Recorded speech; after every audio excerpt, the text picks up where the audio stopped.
You're listening to a Frequency Podcast Network production. The Brock and Dalby Podcast. This is the Brock and Dalby Podcast.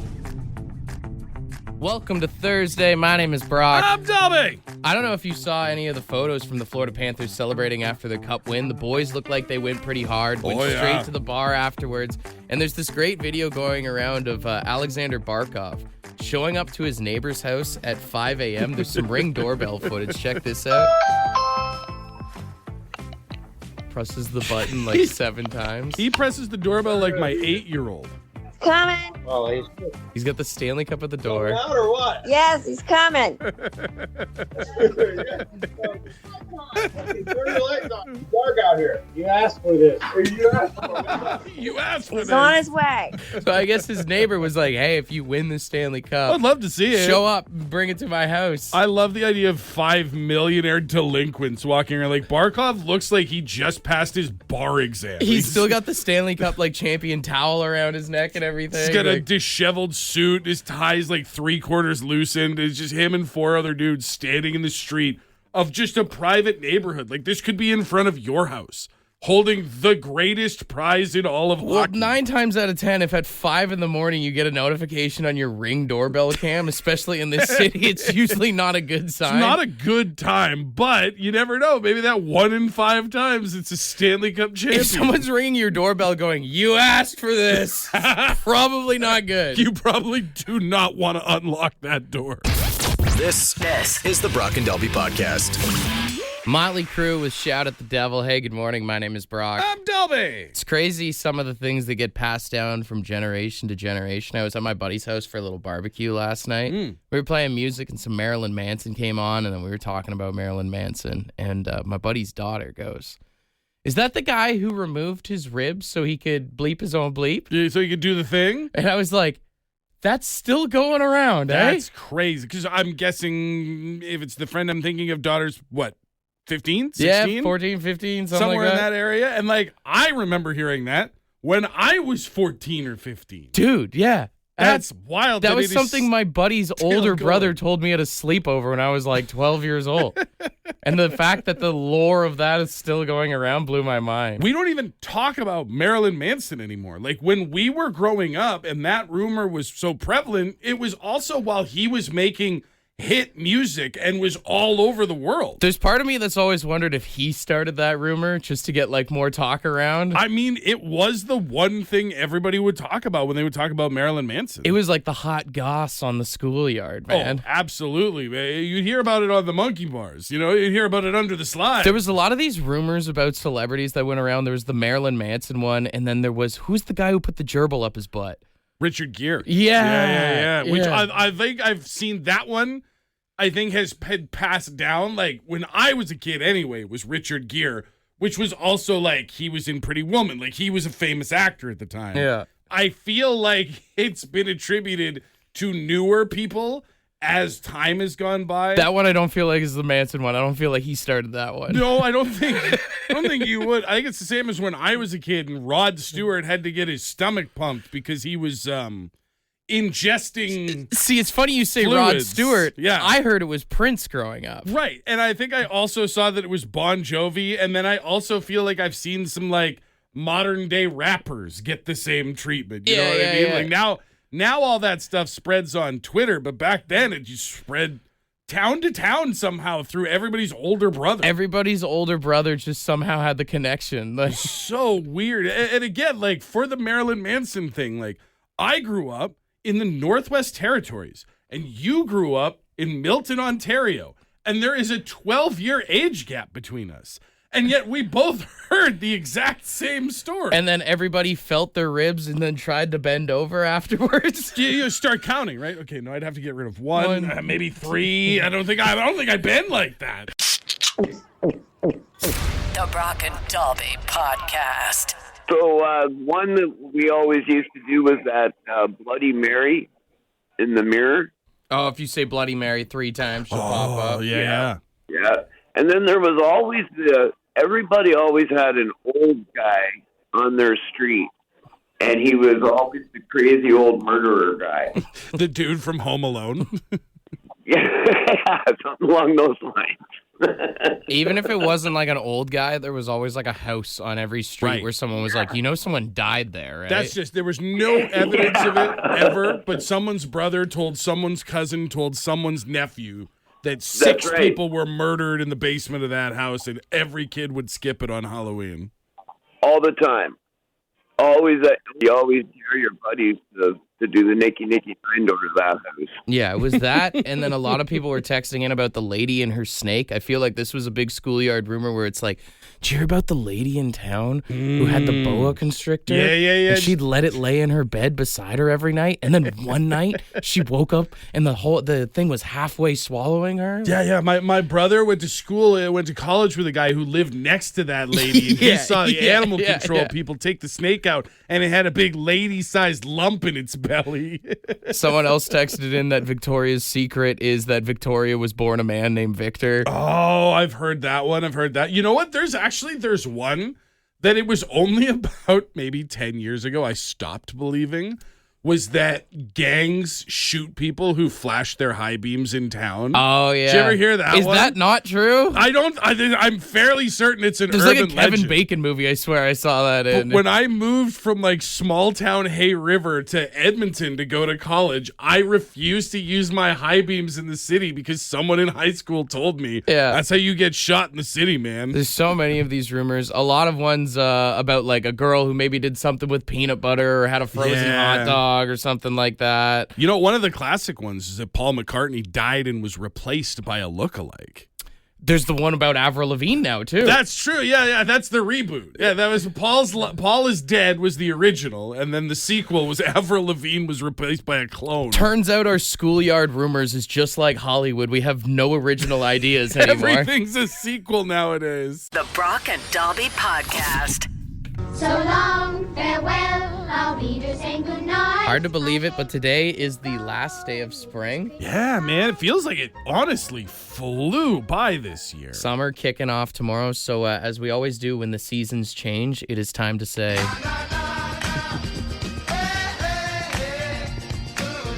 to spring. And I mean, I think we got to say goodbye to hockey after the Stanley Cup Finals wrapped up. NBA's about to wrap up. Pretty much got to say goodbye to all the good sports.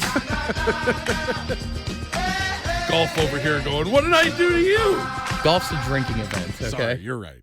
I also have to say goodbye to living in the perfect temperature before swamp season rolls in. Yeah, especially considering Environment Canada said Ontario as a whole is just going to get swarmed with heat waves this summer. Yeah. Canada's going to get real warm, and dudes are going to get real uncomfortable. We also say goodbye to not having kids around 24/7 with school ending next week. Well, I was going to say, for us parents, it's goodbye to the free childcare provided by all the teachers out there, and goodbye to all the teachers who are about to disappear for 2 months. One thing I am very happy about as summer comes around is we can say goodbye to most of the horny birds out there that won't shut up. Yeah. They usually tend to cool their jets around this time. Yeah. Also, goodbye to life without a base coat of bug spray. Like, we are approaching that time where you have to deet up before you go anywhere. Black fly season is upon us. Yes, sir. Yeah. And finally, I'd like to say goodbye to lying about getting together with people this summer.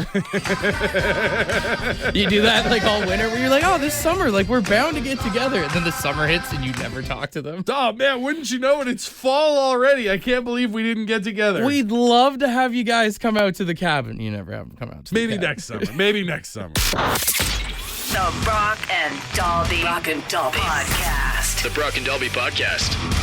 Did you see the trailer for the Bruce Springsteen movie that came out yesterday? I caught a little bit of it. It's the dude from The Bear, right? It was Jeremy White? Jeremy Allen White. That's it. Yeah. I knew he had a serial killer name. Actually looks pretty good, man. He looks and sounds like the boss. I'm. It's funny the clips they show of him singing. He's making the faces and stuff. Yeah. I almost wonder, like, that can't be him singing. Like, I'm sure it's him singing, but not in those clips. I'd love to see the videos of him, like, actually, like, baby, we were born to fly. Like voice crack. Yeah, just like the raw audio of when he was trying. Do you think he squeaked it out or do you think he just lip synced? Yeah. That might be it. If you want to see the trailer for yourself, text Bruce to 762-555 and we'll send it your way. But I had a really dumb thought while I was watching it yesterday because, I mean, the movie itself is called Deliver Me From Nowhere, which I think is a lyric from Living on the Edge of the World, a Springsteen song. Sure. But it feels like it should be Born to Run. I mean, as far as Springsteen titles go, It's like the biggest one. that could be, well, not only the biggest one, but like also the most movie sounding out of all of them. Like So, it's a biography. At the end of the trailer, they kind of show that classic live Bruce Springsteen clip of him playing Born to Run. And when I heard the lyric Tramps Like Us, I was like, oh man, I wish like porno companies still made like high production movies. Remember when there was that era where they would make a parody movie of like every big movie that was out there? There was like the Pirates of the Caribbean one. There was like Forrest Hump, all this stuff. Dude, I worked at a Rogers Video at the beginning of my radio career to help pay the bills. I had to unbox a lot of those old movies to put them up on the shelf. I was thinking Tramps Like Us would have been a great title for like, if I don't even know how you do it, like a Bruce Springsteen porno parody movie. Like the whole thing is him trying to make it in the industry, but it's him trying to like screw his way to. I was going to say, it's just him sleeping his way to the top, and then once he's there, sleeping with all the fans. Instead of Deliver Me From Nowhere, it could have been Screw Me From Everywhere. Oh, that would have been good. That would have been good. Just instead of I'm on fire, just It's on fire. It's on fire, yeah. Hungry Hearts, Hungry Blanks, you know? Not Glory Days, Glory Holes. Bleeping in the Dark. Oh, Porn in the USA. Damn. That would have been it. I mean, that's it. That's right? the move, right? That's the whole thing. Well, it's either that or Born to Hump. Yeah. This is the Brock and Dalby Podcast. What I really appreciate is that anytime we give the Dirty 530 the opportunity to exercise the creativity of their brains, they really do go all out. I'm so disappointed I didn't think of Hungry Hogs.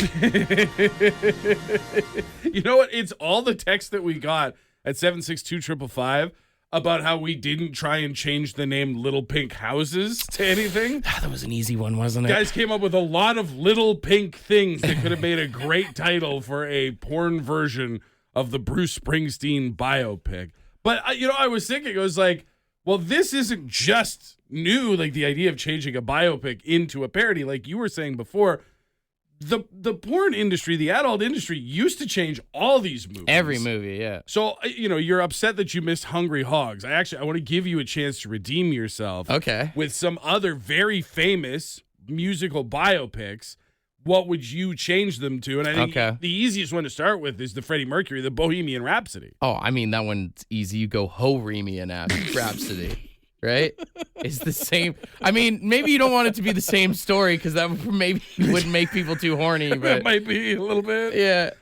What about Straight Outta Compton? Compton is a person for this one, and it's straight into Compton. Straight into Compton. yeah. Pure penetration. Yeah. Walk the Line is another one. F the line. Yeah, I think that's what you got to do. Yeah. The Doors. The Doors, the WH Oars. Oh, yeah. Okay, I see what you're saying. That's there. what it is. They're all like riding snakes and lizards and stuff in the desert, right? Taking acid. It's crazy visuals, but at the end, it's still a porn. Yeah. You might have a seizure watching that one. All Eyes on Me. All Guys in Me. Is that the Tupac one? I'm pretty sure. Yeah. What about La Bamba? Can you do anything to La Bamba? Is that too easy, maybe? La Bumhole. La Bumhole. La Bumhole for sure. Yeah. Okay. One more. The Eminem one. The 8 Mile. Oh, that's 8 inches. That's 8 inches. If you had one shot, one opportunity, would you capture it or let it slip? That's not Mom's spaghetti on his sweater. I'll tell you God! that right now. Oh God! The Brock and Dalby Podcast. It's time for Brock and Dalby's Draft. All right, Dalby made the bold claim that corn is one of the greatest handheld foods of all time. So today we are doing a draft of the greatest handheld foods. 2 rules. 1, it has to be something that hands touch the food. Like I saw some people texting in suggesting corn dogs. No, because that's a food on a stick. which in and itself is a very interesting draft idea. That could be its own draft. But is not a handheld food item. But then technically, like, every food could be a handheld food if you want it to be. That's rule number 2. It has to be a traditionally handheld food because somebody texted in steak. And while, yes, you could go to the keg and just grab your steak with your hands and start gnawing at it, people are going to look at you for it. I mean, you can eat spaghetti with your hands if you want to. You really should. It's usually not accepted, but... You did win rock, paper, scissors for what I believe is the 80th time in a row, so you do have first overall pick. I mean, number 1 pick, handheld food. I think it's quite obvious. You have to go pizza in at number 1.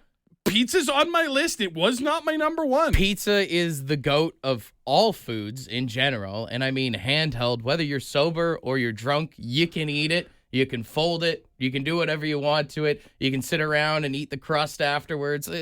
Greatest handheld food of all time. Obviously, no one's going to critique pizza as a pick. It is delicious and it is versatile and it is amazing, but the handheld part to me doesn't add anything. It's not like it's to it. hard to hold. I've seen people eat pizza with a knife and a fork, and they seem just as happy as I am when I stuff pizza into my face. Well, if you eat pizza with a knife and a fork... Don't even push the button. Shame. I don't. I'm saying I've seen people do it. It's wrong. My number 1 pick is a hand-only food, and that's ribs, brother.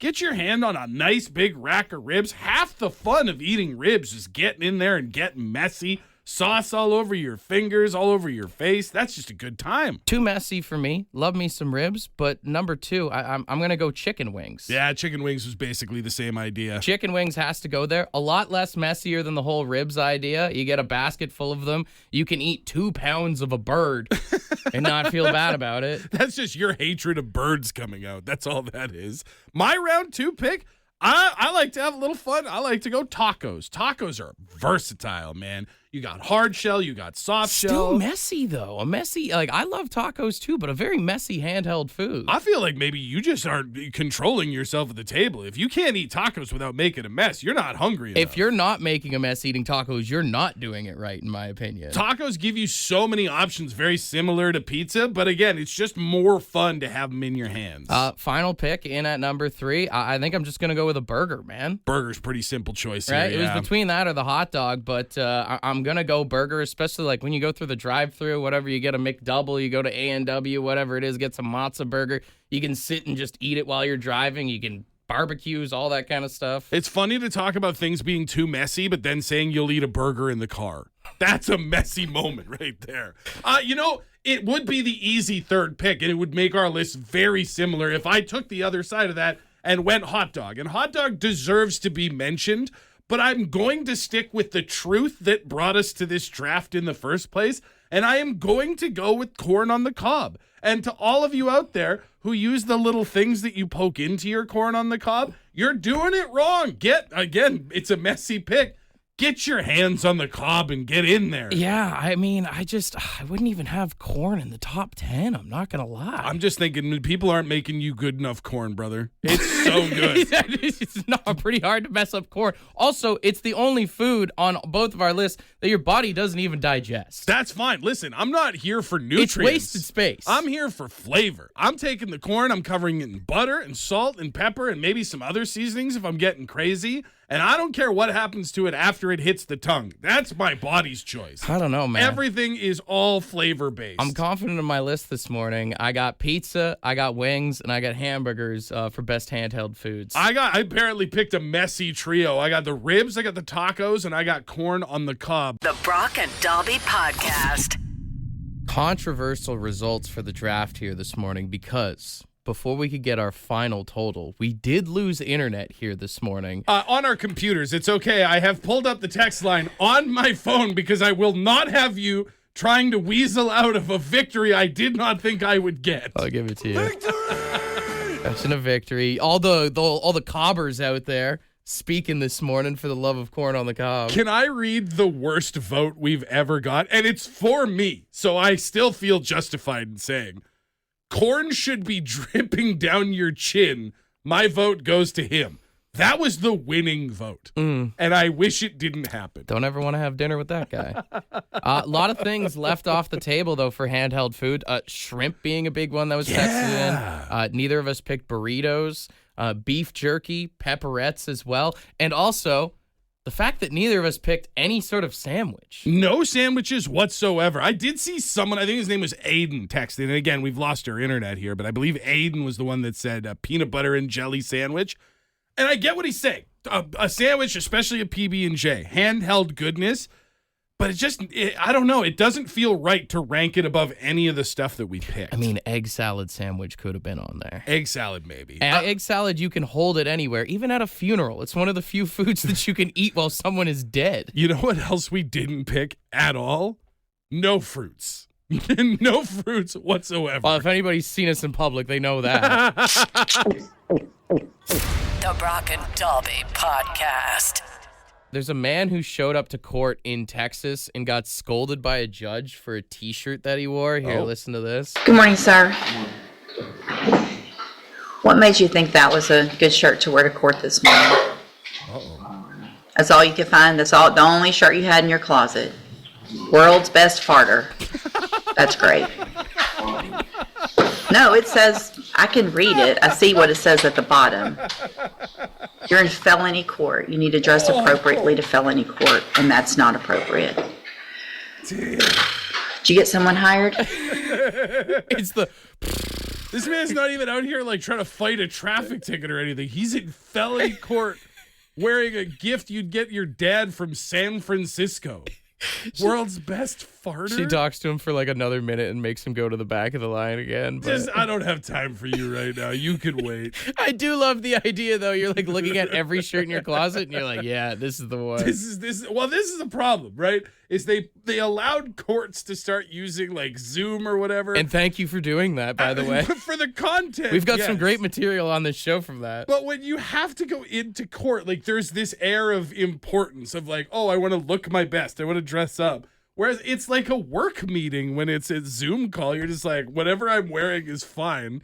And that's how you show up to felony court in a world's best farter t-shirt. It's like going to court is almost like a first date. Like you gotta like at least the first time pretend like you care a little bit. You have to try and make a good impression on the person who may or may not be putting you in jail. The best part is it was just Father's Day, so this could have been a Father's Day gift or something. 100% it was. I got a card for Father's Day this year that said world's best farter. I know exactly the bit. Now, that said, I wouldn't wear it to a court date. I mean, depending on what the charges were, you could have been like, I just love my kids so much. I'm a good dad. If it was a custody battle. Yeah. Not only am I the world's best farter, I'm the world's best father. This is the Brock and Dalby Podcast. Describe him to me! It's Bad Song Descriptions on Win Stuff with Brock and Dalby. I don't get it. All right, we've got $100 in Lotto 649 tickets for Saturday's jackpot. And usually I leave this up to you, Dalby, for the bad song description, but I thought of a very genius one that could either stump people or they might figure it out right away. We've been on a run so far this week of getting to, I think the closest we've gotten is 5 guesses. So we'll see if we can get through here. Gold Ball jackpot on Saturday, $34 million, guaranteed $1 million prize on Lotto 649 and $100 in tickets for the first person who can figure out the name of the song and the artist or the band from Brock's bad song description today. We've got 3 callers on hold. If they fail, we'll reopen up the phone lines. But we start with caller number 1. Hey, good morning. What's your name? Tim. Tim. All right, here's your bad song description. It's a song about the earth being a 12-inch sandwich. Song about the earth being a 12-inch sandwich. Yes. Makes so much sense. You get it? Yeah. No answer? No, I got nothing. I'm going to blank. That's right. understandable. Cheers, man. This All is right. going to be a you get it or you don't. Caller number 2, what's your name? Nick. Nick, a song about the earth being a 12-inch sandwich.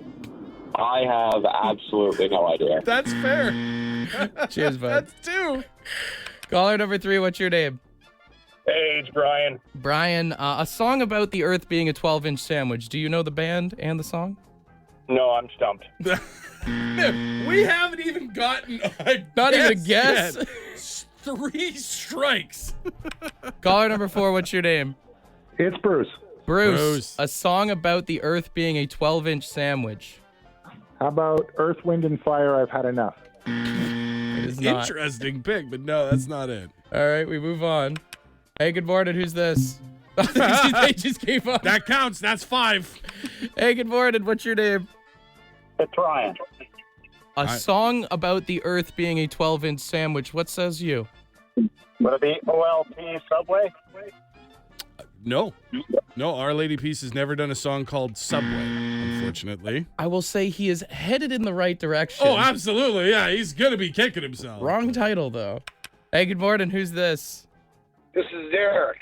Derek. All right, a song about the Earth being a 12-inch sandwich. What do you got? I thought I had it, but I think he just said it. I think it's Our Lady Peace, the World's a Subway.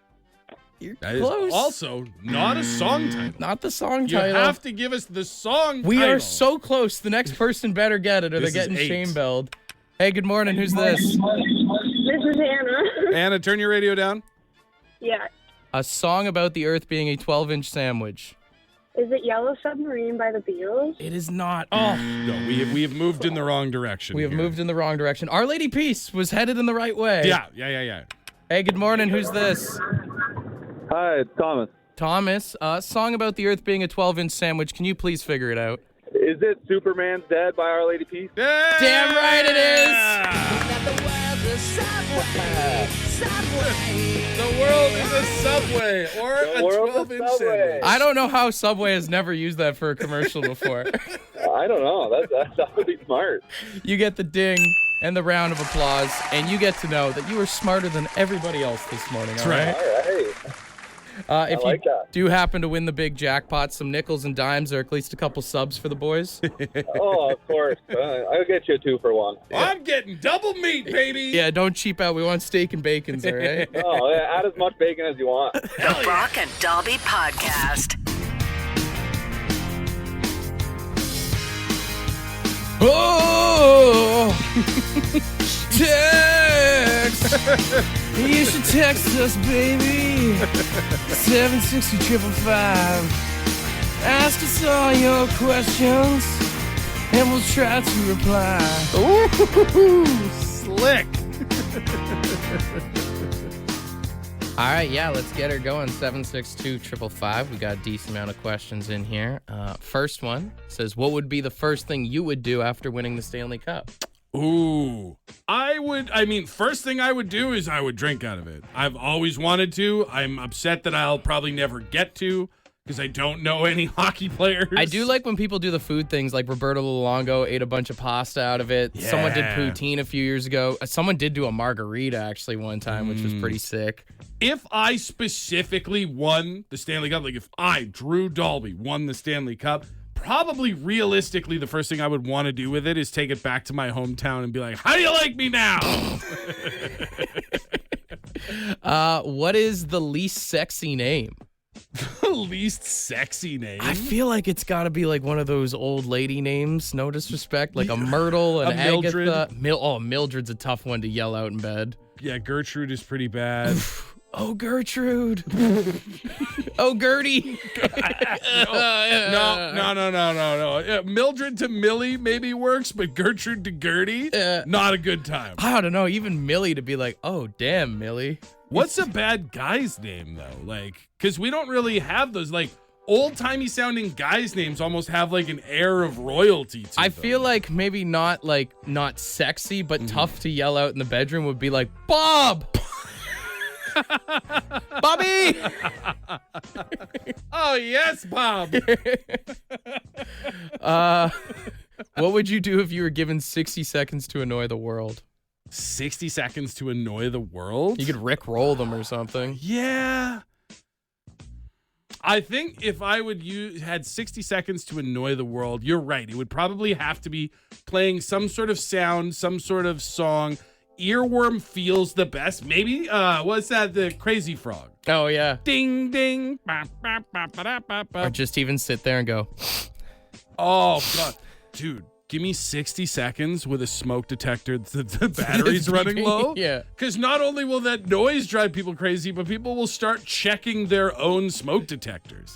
That's the move. Someone said, what is the best pleasure you've experienced besides Nookie? Actually, I mean, I just did the nose sniffle thing. When your sinus finally opens up after having a stuffed nose, it's a great feeling. I'll give the cheesy answer because far too often you call me out for not pointing out. Having my kids is probably like holding my kids for the first time is probably one of the best feelings I've had. So it goes sex and then your kids? I mean, that's technically how it actually works out, isn't it? That's both chronological and emotional process. That's science. Want to be a part of the podcast? Leave a message on the Bad Line. The Bad Line is the answering machine for the Brock and Dalby Show. To get the number, text the word BAD to 762-555. Thanks for listening to the Brock and Dalby podcast.